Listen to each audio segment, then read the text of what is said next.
अस्सलाम वालेकुम, आप देख रहे हैं पीए न्यूज एचडी और मैं हूं आपके होस्ट सादिया बतूल। शामिल करते हैं आज की अहम खबरें।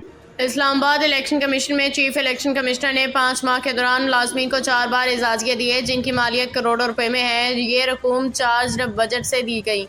मुलाजमीन को ग्रेड के हिसाब से 2 से 4 तनख्वाहों के बराबर एजाजिए मिले हैं। इलेक्शन कमीशन में चंद माह के दौरान मुलाजमीन को एजाजी रकूम की फराख दिलाना तकसीम का इंकशाफ हुआ है।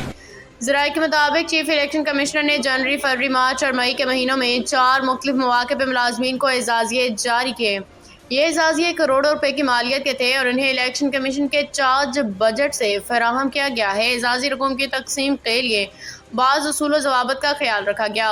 इन ज़बाती कार्रवाइयों की जद में आने वाले मनफी कारकर्दगी रिपोर्ट रखने वाले या इलेक्शन कमीशन के खिलाफ अदालत और ट्रिब्यूनल में मुकदमा दायर करने वाले मुलाजमीन को एजाजियों से महरूम रखा गया।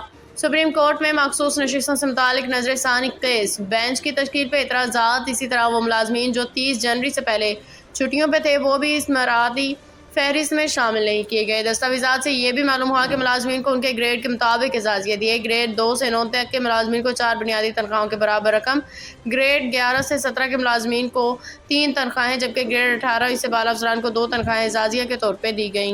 न्यूज स्टूडियो से अब तक के लिए इतना ही। मजीद खबरों और अपडेट्स के लिए देखते रहिए पीए न्यूज एचडी।